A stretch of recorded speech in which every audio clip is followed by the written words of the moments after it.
Muy buenos días, mis queridos amigos. Vamos con importantes entrevistas desde la capital de la República. Un abrazo cordial y solidario a toda la provincia de Loja y el Austro ecuatoriano. Hace pocos días, un informe del Banco Interamericano de Desarrollo y que está trabajando directamente con la Administración Correa daba a conocer un dato que es ciertamente preocupante. Se hablaba que este tipo de proyectos y análisis que está haciendo el BID posiblemente traerá consigo una nueva reducción de servidores públicos en el Estado ecuatoriano.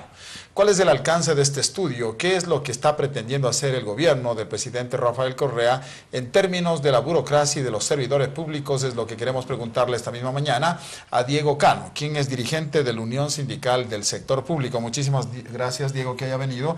¿En qué consiste este estudio que está realizando el gobierno y el Banco Interamericano de Desarrollo, en donde dice que quiere cambiar la estructura del régimen laboral? Buenos días. Nos parece que es la continuación de algunas acciones que ha venido tomando el gobierno, yo diría desde el mismo inicio de su gestión. Sistemáticamente se ha venido implementando una serie de violaciones a los derechos de los trabajadores del país, particularmente en el caso del sector público.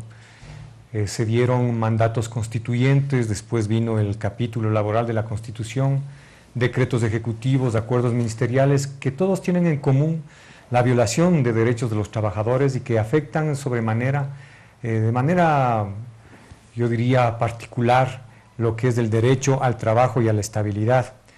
En el sector público, según datos del propio INE, si bien por un lado se ha incrementado considerablemente el número de trabajadores que han ingresado, ¿no? En unas estadísticas que se tienen entre junio del 2007 a junio del 2012, ingresaron entradas de personal durante esos 5 años alrededor de 251.403 trabajadores, pero asimismo han salido sobre los 184.000 trabajadores del sector público.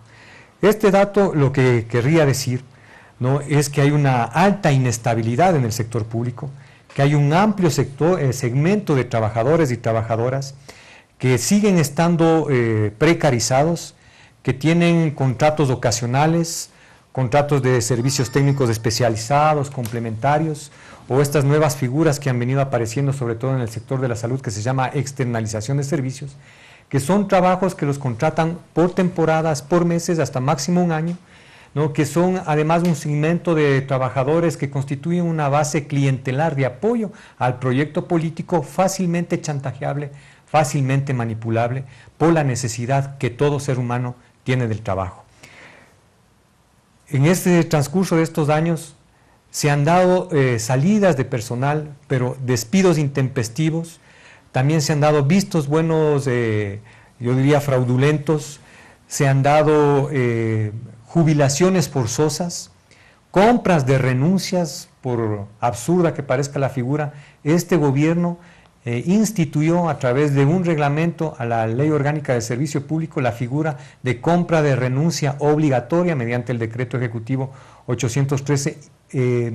Otra de las formas para sacar personal también han sido los sumarios administrativos y otras figuras que se han dado. Por lo tanto, lo que establece la Constitución en el artículo 327, que prohíbe cualquier forma de precarización laboral, es en el sector público y es el mismo gobierno el que patrocina el incumplimiento de la Constitución, porque sigue habiendo precarización laboral en el Ecuador. Es decir, cuando hablamos de precarización laboral estamos refiriéndonos a este tema, a la inestabilidad, al maltrato, el hecho de que hay una cantidad de situaciones realmente lacerantes y terribles entre los trabajadores ecuatorianos, pero ¿hasta dónde llega esto? Digo, es una cuestión preocupante porque no acaba, no termina. El gobierno, yo diría, con el falso paradigma de pretender lograr la eficiencia, la eficacia, el servicio público con calidad y calidez, el cambio generacional, la meritocracia, ¿no?, los expone como ideas y supuestos objetivos, pero sin embargo esa cuestión no se cumple o se cumple a medias, pero ¿a qué costo? A costo de irrespetar el derecho humano que tienen los muchos otros trabajadores, no del país, sobre todo, como digo, el derecho humano al trabajo y a la estabilidad. Y otros derechos, como por ejemplo el derecho humano a la sindicalización, que está expuesto en el artículo 23 de la Carta Universal de Derechos Humanos, en el que se reconoce ahí que todo ser humano tiene derecho a sindicalizarse y a formar sindicatos, no solamente unos trabajadores, no como en el caso que ha sucedido en el Ecuador, que exclusivamente aquellos que han sido denominados obreros tienen esta posibilidad, y en el sector público quienes han sido denominados servidores públicos, que es el segmento más amplio, no tienen la posibilidad del ejercicio de la libertad sindical, por lo tanto no pueden constituir organizaciones sindicales, no pueden negociar colectivamente sus condiciones y relaciones de trabajo, y peor, pueden declarar la huelga. Incluso a esos pocos obreros que todavía quedan en el sector público, estos derechos se encuentran restringidos y limitados, y en el caso al menos de la huelga, totalmente anulado. Para dar un dato nada más, en el país la población económicamente activa llega a alrededor de 6,5 millones de personas. Es decir, que potencialmente esas 6,5 millones de personas que son trabajadores y trabajadoras podrían constituir organizaciones sindicales y sindicalizarse. Pero la tasa de sindicalización en el Ecuador, teniendo en cuenta tanto al sector público como al sector privado, no llega ni al 3%. Y en el caso del sector público, esa tasa de sindicalización apenas es del 6%, porque de los alrededor de 650,000 trabajadores que hay en el sector público, apenas 40,000 ejercen sus derechos sindicales. Hace pocas semanas tuvimos la oportunidad de compartir con una delegación de sindicalistas de Finlandia. Y ellos nos comentaban, es un país del primer mundo, desarrollado, europeo, nos comentaban que en el caso de Finlandia la tasa de sindicalización llega al 80% de los trabajadores. Si quisiéramos establecer una relación, podríamos decir que el grado de desarrollo de un país también depende del grado de sindicalización de su población. Todas estas injusticias en el sector público laboral ecuatoriano se está dando, entrevistando esta mañana a Diego Cano, de la Unión Sindical del Sector Público. ¿Usted cree que en base de este programa que va a desarrollar el Banco Interamericano de Desarrollo con el gobierno ecuatoriano se prevé que saquen a más servidores públicos del Estado? ¿Que haya más despidos, que se saque a más trabajadores? Yo en primer lugar diría que existe una especie de contradicción, iniciando por eso. Muchas veces hemos escuchado que dentro del discurso oficial hay una oposición a todo lo que se refiere a los organismos internacionales de crédito. Eso es el Banco Interamericano de Desarrollo. Y sin embargo vemos que también está financiando programas, ¿no es cierto?, de achicamiento, se podría decir, del aparato burocrático, que fue una de las mayores recetas neoliberales del Fondo Monetario Internacional. Fondo Monetario Internacional. Sí. ¿Usted cree que ahora es del BID? ¿No es cierto? Muchas veces hemos escuchado denostar en contra del Fondo Monetario Internacional, al oficialismo y todo, pero ahora hay esta situación. Yo creo que esto sobre todo está encaminado, sí, a reducir personal estable. Personal, yo creo que más que nada antiguo, y los trabajadores con mayor experiencia. Es decir, hay una amenaza, ¿cree usted, frente a este anuncio de que están trabajando en esta nueva estructura de régimen laboral en el Ecuador, de que se sigan despidiendo? Porque la información oficial dice que exactamente la justificación, según el Ministerio de Economía y Finanzas, es que en el Ecuador existen 566,000 servidores públicos. De ellos, el 40%, es decir, 226, están ubicados, dice, en áreas de administración de apoyo. El gobierno ha determinado que este debe ser reducido a un máximo del 30%. Es decir, 170,000 trabajadores del sector público, considerando la modernización tecnológica de los procesos que están siendo revisados. ¿Qué significa esto?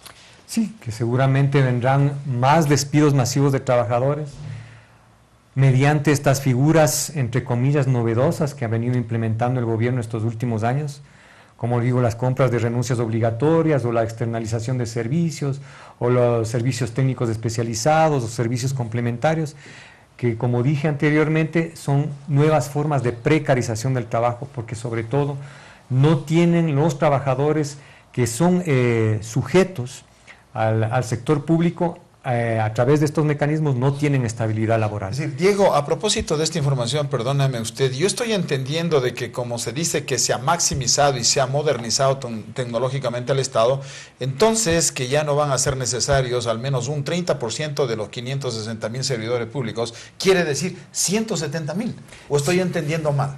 Y yo también diría lo mismo, es más o menos la cifra que se maneja. Es impresionante, es decir, que van a reducir 170.000 servidores públicos ecuatorianos. Pero yo diría, si hacemos una reflexión o un breve análisis de esta cuestión, nosotros también tenemos aquí las cifras del propio INEC de ocupación en el sector público al año 2012, al diciembre de 2012, y más o menos concuerdan con estas cifras.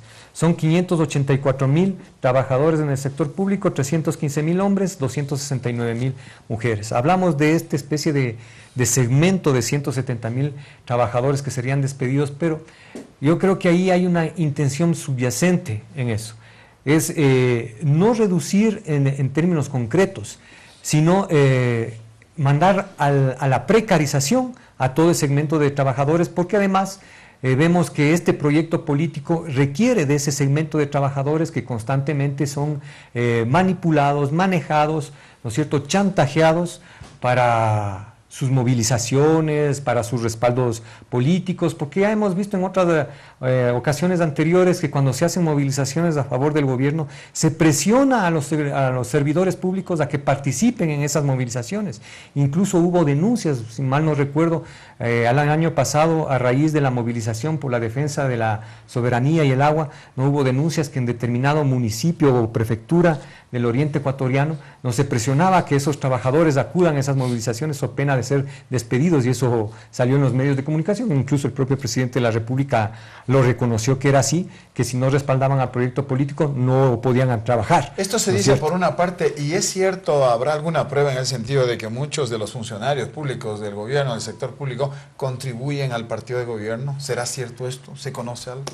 Yo no lo podría afirmar ni negar, ¿no es cierto?, porque no conozco, se escuchan muchas cosas, pero tampoco se podría decir que así es si es que no se tiene pruebas y fundamentos para sostener esa situación. Tendrían que decirlo públicamente, ¿no? Tendrían que decirlo quienes están siendo decir, sí, recibimos contribuciones de los servidores públicos ecuatorianos. En todo caso, esta es una realidad, mis queridas amigas y amigos. Muchísimas gracias esta mañana a Diego Cano de la Unión Sindical del Sector Público Ecuatoriano. Ustedes tienen la palabra, los trabajadores del sector público, hasta qué punto en un momento determinado, precisamente esta nueva estructura de régimen laboral que viene ensamblando el Banco Interamericano de Desarrollo con el Gobierno Nacional puede ser una amenaza en ciernes para los trabajadores del sector público de nuestro país. Vamos a nuestros estudios centrales.